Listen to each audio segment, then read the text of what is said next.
Hi, my name is Blair Robertson, best-selling author of the book Afterlife, 3 Easy Steps to Connecting and Communicating with Your Deceased Loved Ones. Last night, I did a group reading on Zoom that was just absolutely amazing. There was one particular reading that stood out amongst them all. I'm going to show that to you in just a moment, but I need to set this up for you so you understand what happened. At a lot of group sessions, especially before COVID hit, we would have these sessions where there'd be people in the audience, and sometimes a deceased loved one would come through, but that person wouldn't put their hand up for a number of reasons. It's terribly frustrating when this takes place. Last night, I had a gentleman come through who was making me hear propeller sounds, not jet engines, but propeller sounds, and I was totally confused by this. I knew he had died in some sort of an aviation accident, and I could not find the person it belonged to. One lady, it seemed like it was going to be for her. He told me, I don't know who this lady is, but her name is Susan, and I told her to listen to this reading. Unfortunately, I could not find the person, and we had to move on. I was a bit frustrated, naturally, as were the 150 people that attended the Zoom session. But what happened next blew my mind. There was a lady trying to get in on the Zoom session by the name of Susan. She tried. When I went to admit her into the group, she vanished. It looked like she tried again. She vanished. When I asked for questions, she came up. My guides made me feel like I needed to go to her, to speak to this lady with the name Susan, who was trying to get into the Zoom session as I was trying to find her in the audience. What happened next is just absolutely amazing. It stunned me, let alone everybody else. But if you watch this session and don't believe that love never dies, I don't know what will convince you. Check it out right now. Because they can come through and they can make themselves aware. I do not know. I don't know why I'm doing this. Actually, I don't want to freak everybody out. I don't know why I'm doing this. I'm going to just hang tight. Susan Backer. You just unmute yourself there. Hi there. Did you have trouble getting on? I did. Did you keep trying to log in and then not get in? Just once. Oh, so you tried to get in and you got bounced out, and then you tried to come in again? That's correct. Can I ask you a question? Because before, I'm not even going to let you ask me a question. I want to ask you a question. As the hairs on my arms and everything are standing up. Have we met before? Have I spoken to you before? You have not. Okay, so I don't know you? You do not know me. Is this the first time you've been to one of these events? Second time. Okay. Were you experiencing something weird when you were trying to log in? Did you feel like somebody was trying to reach out to you? Yes. The last few days I've felt that way, but definitely today as well. I'm getting the same feeling I have in my stomach as I did when my father passed away. Yeah. Now, just yes or no. Just yes or no. And you just said your dad passed away. How long ago did your dad pass away? He died in 1982. Yeah. Did he have something to do with propellers, plane engine? Oh my gosh, yes. Did he die in a fucking helicopter crash? He did. Oh my God. Yeah, everybody in this, and so I'm sorry. Sorry. No, that's okay. I needed to hear this. No, I'm saying sorry because I'm saying sorry because I swore. That's okay. Everybody here will attest to the fact that your dad was here, and I was getting really pissed off because he was telling me that you were here, and we couldn't find you. So I was here mentally because I made a mistake in my time zones trying to get on. I thought I had to be on 7:00 Pacific Standard Time, and I made a mistake. And when I got back, my husband said, Susan, Blair's been on for an hour and something minutes. So my mistake. Can you see everybody on your screen? Can you see like about 20 20 people on your screen? I can't. Hold on. My husband's a IT tech. So Okay, so you should see gallery, and you'll see all kinds of people. Yep, working on it. Friend? No, he's looking. So there'll be a button that says view. I want you to do something because I'm crapping myself right now. Like I'm supposed to freak you guys out, and I am crapping myself right now. Here it is. Got Okay, it. go Okay. ahead. Yeah. Can you see a whole pile of people right now? I do. We've got 9 frames. Okay, guys, everybody, is it true that I was losing my shit trying to find a person that was connected to a helicopter accident or something? Wave your hands if that was true. Wave your hands if that was true. Oh, look at this. That's crazy. And you were just trying to get on, yes? Yes. Yeah, I have your dad here. Oh my God. Do you want to hear something very strange? No. Right now, your dad's going to do talking. Because Okay. we went out of our minds trying to find you, and it was pissing me off because what happens at my events is sometimes people just won't put their hands up, and that pisses me off as a medium. But what's new about what's happening with Zoom is you were actually trying to log on, because earlier on I saw a flash because I'm people log in and log out and I have to let them in. It's me that does it. I saw the name Susan B and I said, oh, but you didn't answer because you disappeared. And it was like, okay, I got to let this person go. I'm with you. I have your dad here. Now, I don't know how he passes exactly, but I believe it to, correct me if I'm wrong, I believe it to be a helicopter crash or helicopter accident. Am I correct in saying, because I could be wrong, this is not military. Is this a civilian aircraft? This was a civilian aircraft. Yeah. And everybody here is my witness. Did I not say that earlier on? Is that correct? This is freaking me out. My job is to mess with you guys, but this is messing me up because he was making me feel like, hang tight, dude. We're going to get, and I'm like, no, I got to let you go because they're not playing ball. I was thinking you weren't putting your hand up. You couldn't put your hand up because he was here. He is here, miss. And he's with you right now, with you guys. And he's standing right behind you guys, just like he was. Well, you weren't here, so you didn't see it with August. He's standing right behind you guys, and he's putting his hands on your shoulders. He's putting your hands on his shoulders. The both of you are going to feel tingling. I have tingling every part of my body right now going on. I'm losing it here. I'm losing it here. He said, I knew you would show up. He says, I knew you'd be here. He says also, he's telling me, and he was telling me this before, but he's emphasizing it even more. You have not sensed him in a long time, he said, but you somehow got healed.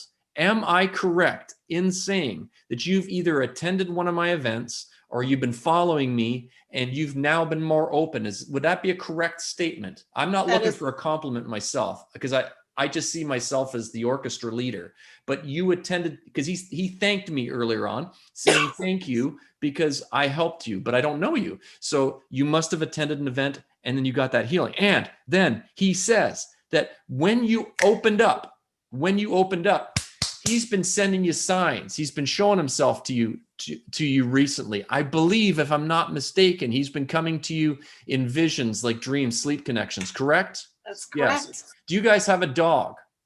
We do not. Okay. Okay. There's something about a dog being aware. So did he have a dog, or that wouldn't make sense? No. There's a dog also aware of his presence too. So somebody connected to you must have a dog that he's showing up to and freaking out the dog. Maybe it's my daughter, who has a dog named Penny. So maybe that's. Okay, I didn't get a name, so I wouldn't know the name of the dog, but the dog is getting this as well. That could be his way of letting. So they'll talk. You're here, Penny's your daughter's not here, and the dog's not here. So that might be just his way of bringing that. I don't know, but the bottom line is of all the things I've said so far, been correct? Yes or no? That is correct. Yeah, because he's here. And you can feel the energy on your shoulders because he's doing the same thing as he did. I don't know if you saw the reading, but he's putting his hands on your shoulders. You guys will be able to feel some energy on your shoulders. Yeah. This is him right now. He's coming through loud and clear. Super strong. Can I ask a question? Now you can. There are many times when I'm he came to me in a vision or a dream the other day for the very first time since 1982. And I have always dreamed about him coming, but when in the vision, in the dream, he came to me. I was at some sort of a carnival, and he came to me as I was paying for a drink at one of the stands, the local food stands. And I saw his face straight on, and I turned and I looked at him. And then 2 seconds later, I saw him with a profile look. So I didn't really see him, but there were a crowd of people. This was obviously not COVID, but there were a crowd of people, and then he disappeared. I see. One of the things, unlike other mediums, I can't comment on that, and I don't. So sometimes mediums will pretend they understand, or they'll interpret a message. I have no idea what you saw or because that was an experience between him and you.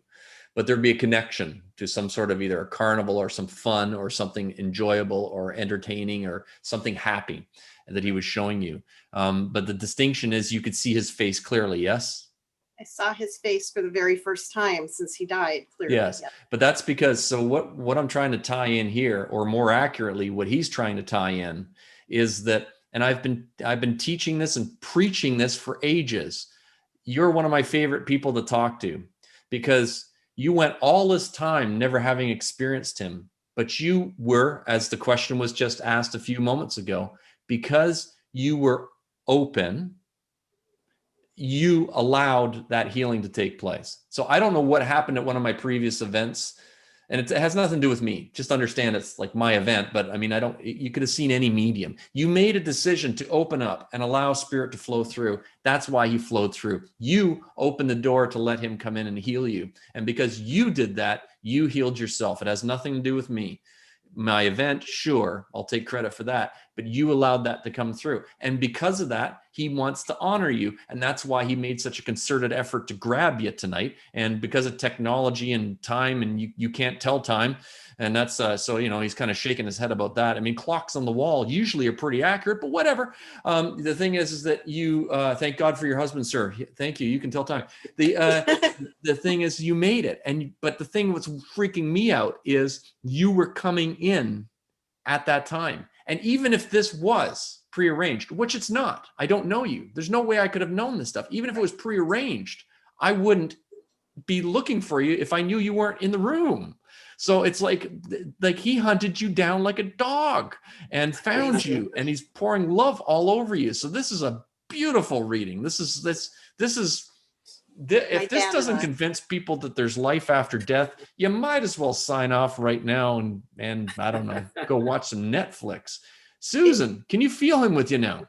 I have the same feeling I felt at his funeral as I do now. It's very interesting. It's like a warmth in my stomach right now. And oftentimes I felt in people putting their hands on my shoulder and look back and there was nobody there. So I have a feeling he was such a loving, generous, loving, and we were very close. And when he died, my whole world just. He wants me to say to you, this must have been a pretty tragic crash. He says that he felt no pain, no suffering. And that's funny that you just said that, because I wanted to write you an email and ask you, but I didn't, if he felt any pain. If he felt any pain before he died, because he died very sudden. The helicopter caught in some cable car lines, and he actually went down. He flew 70 feet, went down, and he drowned. So he felt he wouldn't. He's telling me he's not even aware that he drowned. He must have had I don't want to. I get a little not uncomfortable, but you need to know this. He would have been either knocked unconscious or mortally wounded. Right. I think before it even touched ground. So this would have been something that he's not even aware of it. He's just not even aware of that aspect of it. So the nice thing is you can know that he felt no pain, because ultimately, don't we all want to die quickly? I mean, if you have to die in the next minute, do you want to die slowly or would you like to go fast? You're going to want to go fast. And that's what he wants to say. And by the way, can I just throw this in for everybody else? I'm glad you didn't email me, because I never answer emails. I mean, I get literally 500-600 emails a day with people wanting me just to answer questions for them. Number one, it's kind of like, I don't do that. Don't have the time for it.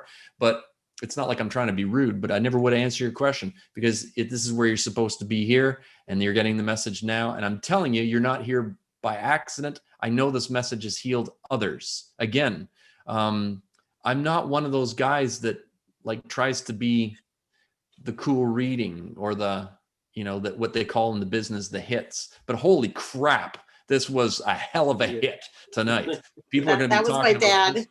They're going to be talking about this one, and this one's probably going to be going on YouTube. I'll probably Corey will probably have to figure that stuff out because I don't know it. Although I'll edit out the F-bomb for sure. I'm trying to work on that one, but I couldn't help myself, folks. I really couldn't help myself. Actually, he would probably like the F-bomb, Blair. Yeah, well, I swear too much, and I spent the whole year working on. I'm getting way better. I hardly use it now, but I mean, my God, Okay. that was unbelievable. How has this healed you tonight? I feel so much better right now because that's one of the things that was bothering me, when he died, how he died, and if he died painlessly. And I'm really happy to hear that he didn't feel anything, because that was always my thought. Sir, how has this healed you? It's good. This is It's Sam. been really good. Hi, Sam. And what may have helped Susan heal, the location of the accident was on the Colorado River near the Grand Canyon. And so when Susan and I met, I said, "You've never been to the Grand Canyon. I've got to take you." I'd been at 10 years old. And she said, "No, I don't know." I said, "I'm going to take you. You need closure." So we went to the actual site, and she just felt so calm. She was able to see how beautiful it was there, Yeah. and the scenery that her father had. And it really brought her a lot of peace. And I think that helped her heal some and maybe open up some.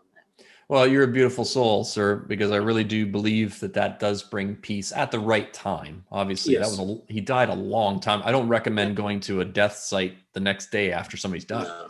but that would bring you peace. And I have to ask, because they don't tell me everything. What specifically was he doing? Was it work related with the helicopter? Because I don't understand the connection. He was filming a movie. He was on location filming a movie. He was a costume designer, and they had just called a wrap, and he had switched places with a gentleman who I would later talk to. They were doing bus transports and also helicopter transports back to the hotel. And he switched places with a coworker of his, and then he got on the plane. And apparently, from what we understand, the pilot didn't know the area real well, so he ran into the cable car line, not knowing the area well. So yeah, there was four of them on the helicopter, and 3 of the 4 died. I don't know if you. Actually, I shouldn't change that. You guys weren't here when I was trying to reach you, but the reason why I felt it was a civilian helicopter initially when you weren't here when I was trying to find you is I've taken helicopter rides from Vegas to the Grand Canyon, and they fly you down. It's 40 stories into the Grand Canyon. It's owned by, sorry for the rest of you, just so you'll understand this, it's owned by Indians, so you can't fly into the Grand Canyon, but the Indians own this one area and they allow it because it makes them money. So it was beautiful. The Colorado River, all of that's a beautiful area. And I was being made to feel that's how I came to understand it was a helicopter.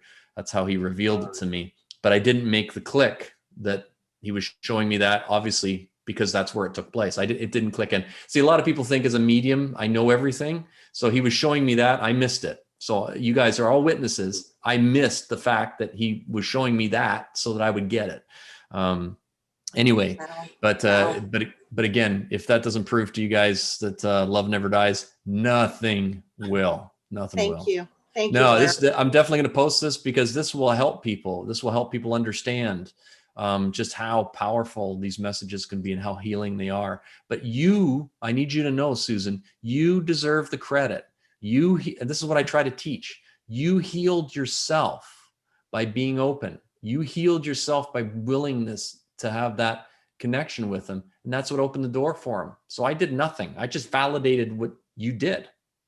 Well, I pray every night before I go to bed. I actually pray to my spirit guides to let him into my dreams because I want to see more of him. I mean, we were very close, very, very close.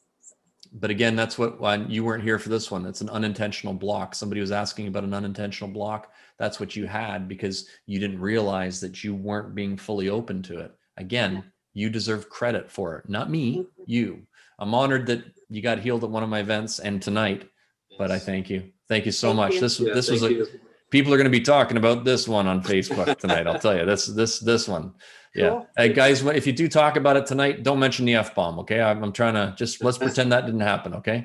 Thank you so much. Love and light Thank to you you. guys. Thank Thank you. you. All right. Wow. Wow. Whoo. That was all right. That was all right. I'm gonna put everybody's hands down. Woof.